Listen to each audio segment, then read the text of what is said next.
Hello दोस्तों, स्वागत है आप सभी का आपके पसंदीदा YouTube platform the notebook global academy पे। हम उनको आज बात करेंगे कि कैसे भारत का जो पूर्वोत्तर क्षेत्र है, जो कनेक्ट होता है सिलीगुड़ी कॉरिडोर से, चिकन कॉरिडोर से, जिसके माध्यम से भारत पूर्वोत्तर भारत के तरफ जो है मुख्य भूमि से कनेक्टिविटी बढ़ा पाता है या बना पाता है। उसमें कुछ समय पहले आपने देखा था कि तीस्ता जो डैम है, तीस्ता रिवर है, उस पे विवाद चल रहा था। हमेशा कंसर्न चलता रहता है, चूँकि दोनों नदियाँ जो है भारत और बांग्लादेश होके प्रवाहित होती हैं। ये नदी दोनों देशों से होकर प्रवाहित होती है, भारत और बांग्लादेश, तो इसलिए इसमें कंसर्न चलता रहता है। तो पिछले कई महीने पहले बात हो रही थी कि ये जो नदी है, जो तीस्ता नदी है, इस पे ऑफ़र किया जा रहा है चाइना को डैम बनाने से रिलेटेड, तो उसका भारत में विरोध हो रहा था। कारण भी है भारत में विरोध होना, क्योंकि भारत के सिक्योरिटी से कंसर्न संबंधित चीज़ें यहाँ पे आ सकती हैं। जैसे जो सैटेलाइट है उसका अगर वहाँ पे बेस बना ले, या और भी सारी चीज़ें टेक्नोलॉजी से लेके भारत के मुख्य पृष्ठ पर भी ये क्या कर सकता है, ऐसे चीज़ें कर सकते हैं। और ऑलरेडी पहले से ही चाइना दावा करता आ रहा है कि अरुणाचल प्रदेश उसका हिस्सा है, तो ये कंसर्न हो सकती है। आपने देखा कि शेख हसीना की जो गवर्नमेंट थी, जो सरकार थी, उस समय भारत और चाइना के बीच में कैसे रिलेशन मतलब अच्छे दौर से चल रहे थे, और साफ साफ शेख हसीना ने मना कर दिया था चाइना को वहाँ पे इनपुट करने से, या वहाँ पे जो भी बेस है वो देने से। जिसके कुछ ही समय बाद आपको दिखाई देगा कि वहाँ पे प्रोटेस्ट होते हैं, बड़े लेवल पे जो है प्रोटेस्ट, हिंसा होती है, जिसके बाद शेख हसीना को अपना ही देश छोड़ के भागना पड़ता है। भारत ने उनको शरण भी दिया था। अब चूंकि भारत एक काम करता है, काम क्या करता है, चूंकि भारत जो चिकन नेक कॉरिडोर है, जिसके माध्यम से पूर्वोत्तर क्षेत्र को जोड़ता है, वह सिलीगुड़ी कॉरिडोर या चिकन नेक कॉरिडोर जो है बहुत पतला मार्ग है। तो इसके लिए भारत क्या करता है, भारत बंगाल से जो पोर्ट है उसका कनेक्ट करता है, उसको मुख्य रूप से म्यांमार में जो एक पोर्ट है जिसका नाम है सितवे पोर्ट। क्या नाम है? सितवे पोर्ट, नाम याद रखिएगा। इस सितवे पोर्ट को कनेक्ट करता है, और यहाँ पे एक नदी है जिस नदी का नाम है कालादान रिवर। क्या नाम है? कालादान रिवर। तो कालादान जो नदी है, कालादान जो रिवर है, वहाँ से होके फिर एक हाईवे जाता है जो मिजोरम होते हुए मेघालय पहुँचता है। अर्थात यह भी एक तरह से आपको दिखाई देगा कि जो पूर्वोत्तर क्षेत्र है उसको कनेक्ट करने का काम करता है, जिसको कहा जाता है Kaladan Kaladan multi modal project योजना के तहत ये मुख्य रूप से डेवलपमेंट किया जा रहा था।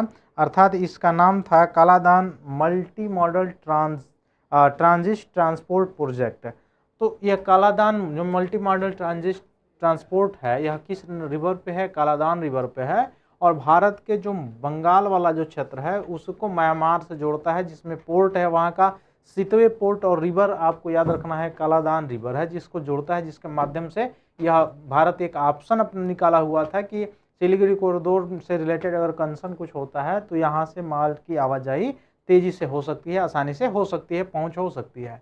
लेकिन आपको ये पता होना चाहिए कि यह बे ऑफ बंगाल वाला इलाका है, जिसमें बांग्लादेश भी आता है, तो बांग्लादेश के ही भी पार्ट में बे ऑफ बंगाल आता है, और भारत के मुख्य पृष्ठ से और पूर्वोत्तर पृष्ठ से बे ऑफ बंगाल तो लगता ही लगता है। तो इस कंसर्न से रिलेटेड आप देखेंगे तो यहाँ पे कई छोटे छोटे द्वीप हैं। इन द्वीपों पे अभी हाल ही में एक द्वीप है जिससे समझौता किया है चाइना ने, और किससे किया है? बांग्लादेश ने। तो बांग्लादेश की जो गवर्नमेंट है प्रेजेंट में, वह चाइना को यह पोर्ट डेवलपमेंट करने के लिए दे दिया है। जैसे याद कीजिए, कुछ समय पहले, आज से बहुत मतलब 3-4-5 वर्ष पहले, श्रीलंका का जो एक पोर्ट था, उस पोर्ट को डेवलपमेंट करने का कार्य जिम्मा सौंपा गया था चाइना को। और चाइना ने न कि वहाँ पे पोर्ट ही डेवलप किया, बल्कि उसके लैंड को भी एक्वायर कर लिया आने वाले समय में। कारण ये है कि डेब्ट में फंसता चला गया श्रीलंका, और डेब्ट में फंसते चले जाने के बाद वह डेब्ट जो है, अपनी ऋण जो है वह चुका नहीं पाया, जिसके कारण चाइना जो है वह उसके लैंड को एक्वायर कर लिया। वहाँ भी सबसे ज़्यादा कंसर्न बे ऑफ बंगाल में आपको दिखाई देगा, इंडियन ओशन में, तो भारत से रिलेटेड दिखाई दिया था।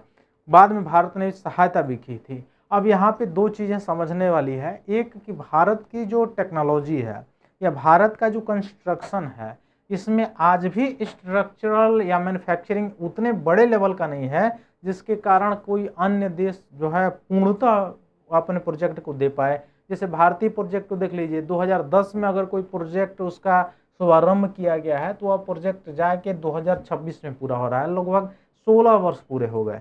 यानी कोई प्रोजेक्ट 6 साल, कोई प्रोजेक्ट 10 साल, कोई प्रोजेक्ट 16 साल में पूरा हो रहा है। वही चाइना को अगर कोई प्रोजेक्ट दिया जाता है, जैसे आपने देखा ग्वादर पोर्ट डेवलपमेंट करने से रिलेटेड, जो पाकिस्तान में पड़ता है, उसको बहुत कम समय में ही उसने डेवलपमेंट कर दिया।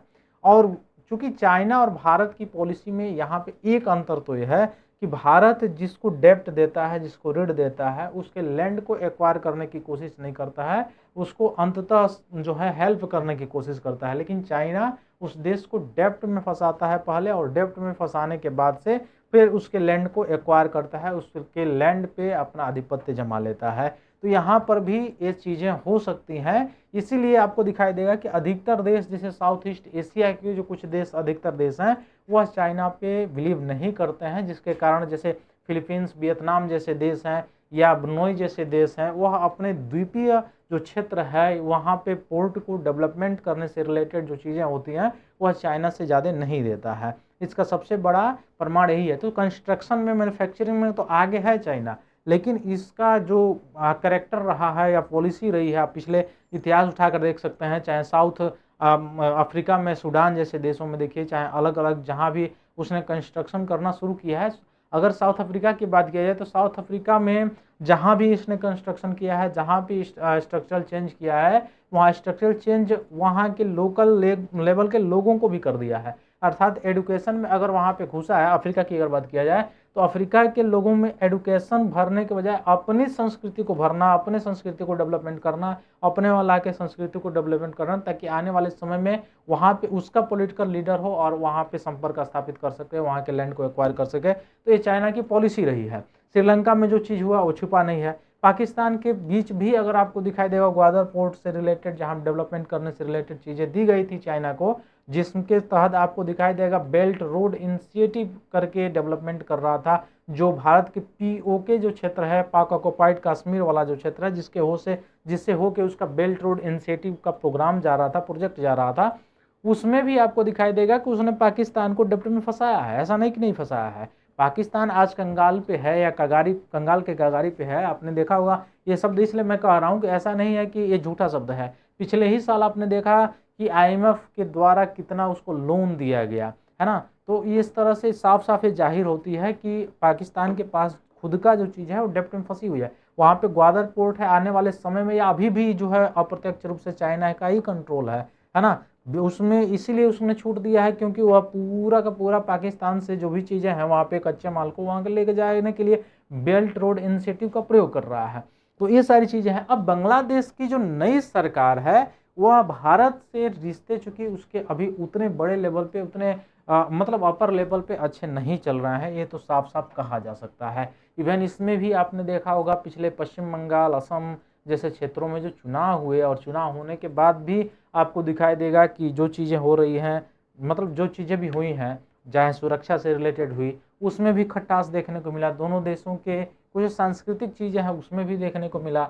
और इसी से रिलेटेड आने वाली जो मतलब बांग्लादेश की जो सरकार जो अभी है वर्तमान में, जो अंतरिम सरकार के बाद जिसकी गठन हुई है, उसने जो है ऐसा निर्णय लिया है कि उसको आने वाले समय में बांग्लादेश तो डेप्ट में फंस ही सकता है, उसके द्वीप जा सकता है, लेकिन यह सबसे बड़ा कंसर्न भारत को लेके होगा कि भारत को यहाँ से आने वाले समय में जो है दिक्कतों का सामना करना पड़ सकता है। साफ साफ क्योंकि सिक्योरिटी से लेवल यहाँ पे अगर समझिए कि अगर आ रहा है चाइना, यहाँ पे अगर अपने पोर्ट को डेवलपमेंट कर रहा है, तो सीधी सीधी बात है कि यहाँ से उसका पूरा का पूरा कवर बे ऑफ बंगाल पे हो जाएगा, और बे ऑफ बंगाल पे उसका कवर हो जाएगा, नज़र हो जाएगा, तो भारत के एक अंग की ओर उसका नज़र बैठ ही पड़ा रहेगा। दूसरे ओर से आपको दिखाई देगा सिक्योरिटी से रिलेटेड, जो आंतरिक भागों में सिक्योरिटी से रिलेटेड जो गड़बड़ियाँ होती हैं, उसमें भी अभी भारत सरकार ने, आपने देखा होगा कि एनजीओ को रजिस्टर करने के लिए बहुत सारे नियम लगाए हैं।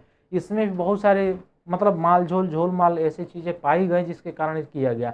तो ये नहीं कहा जा सकता है कि जो विदेशी देश हैं, जो जैसे अमेरिका जैसे, चाइना जैसे जो देश हैं, वो आके यहाँ पे कुछ अलग चीज़ें या वायलेंस या और भी चाहिए जो चीज़ें हैं वो फैला नहीं सकते हैं, यह नकारा नहीं जा सकता है। जो नेपाल में हुआ, जो बांग्लादेश में हुआ, जो म्यांमार में हुआ, यह साफ साफ संदेश है कि बिल्कुल किया जा सकता है। तो सिक्योरिटी से रिलेटेड बहुत सारे कंसर्न है यहाँ पे भारत के लिए एक तरह से चिंता की बात है। और ये जो बांग्लादेशी जो गवर्नमेंट है, जो ये इस समय बहुत खुशियाँ मना रही है अपने पड़ोसी पे मतलब इस तरह से करने के लिए आगे आने वाले समय में इनको भी इसका जो है भुगतना पड़ेगा, भुगतान करना पड़ेगा अच्छी तरह से। तो बंदरगाह का नाम याद रखिएगा, जो बे ऑफ बंगाल में है, मोगला बंदरगाह, मोगला पोर्ट। यही मोगला पोर्ट को डेवलपमेंट करने के लिए या विकसित करने के लिए, आर्थिक क्षेत्र विकसित करने के लिए अनुमति देने के फैसले किए गए हैं बांग्लादेश की नई गवर्नमेंट के द्वारा, जिसके कारण भारत से रिलेटेड यहाँ पे चिंता का माहौल है, चिंता का विषय है ये। यहाँ पे आगे भारत क्या कर सकता है, क्या चीज़ें हैं, यहाँ पे आपको दिखाई देगा। चट्टग्राम के बाद मोगला बंदरगाह बांग्लादेश का दूसरा सबसे बड़ा समुद्री बंदरगाह है। देश के दक्षिण पश्चिम बंगाल की खाड़ी के निकट यह स्थित है, इसका लोकेशन है, ठीक ना। तो यहाँ से प्रीलियम से रिलेटेड चीज़ पूछा जा सकता है कि मोगला बंदरगाह कहाँ पे है। तो चट्टग्राम बंदरगाह और मोगला बंदरगाह यह बंगाल का बंदरगाह है, सॉरी बंगाल का मैं कह रहा हूँ, बांग्लादेश का, जो आप बे ऑफ बंगाल के जो क्षेत्र है उसमें आपको दिखाई दे देगा, ठीक है।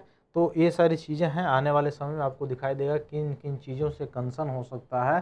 तो इसमें आपको दिखाई देगा कि मुख्य रूप से बंगाल की खाड़ी की सुरक्षा से रिलेटेड अंतर्राष्ट्रीय शिपिंग मार्ग, जो अभी मैं बता रहा था सितवे पोर्ट की तरफ जा रहा था, कालाधन मल्टी मॉडल प्रोजेक्ट, उसमें भी दिक्कतें दिखाई देगी, क्योंकि यहाँ पे इसका अगर प्रोजेक्ट है यहाँ से ये जा रहा है तो कहीं कहीं यह कंसर्न की बात है। भारत की पूर्वी नौसेना कमान के लिए कंसर्न की बात है, ऊर्जा परिवहन मार्ग के लिए कंसर्न की बात है।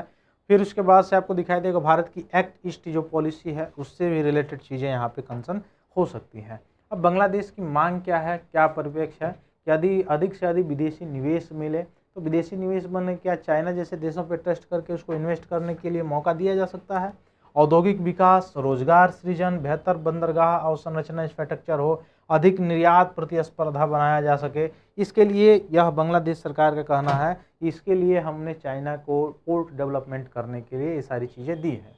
अभी तीस्ता नदी जो प्रबंधन उससे रिलेटेड मोगला समझौता द्विपक्षीय संबंधों के विस्तार का महज हिस्सा है, आगे आने वाले समय में ये चीज़ें हो सकती हैं। आर्थिक क्षेत्र हो गया, बंदरगाह विकास, ग्रीन प्रोजेक्ट हो गया, ग्रीन टेक्नोलॉजी, इसमें एआई से रिलेटेड चीज़ें हो गई, स्वास्थ्य देखभाल, शिक्षा, ये सभी पे चाइना व्यापक रूप से यहाँ पे समझौता करने के लिए ऑलरेडी खुला रहता है, तैयार रहता है, डेप्ट देने के लिए भी तैयार रहता है, और आगे आने वाले समय में देशों को फंसाने के लिए भी तैयार रहता है। तो अभी अब आगे आने वाले समय में ये चीज़ भी है कि भारत किस तरह से सहायता कर सकता था, कैसे अपना ट्रस्ट नई सरकार के साथ बिल्डअप कर सकता था, वहाँ पर इन्वेस्ट कर सकता था, तो जैसे चाइना जैसे देश वहाँ पे न आए इनके लिए, ठीक ना।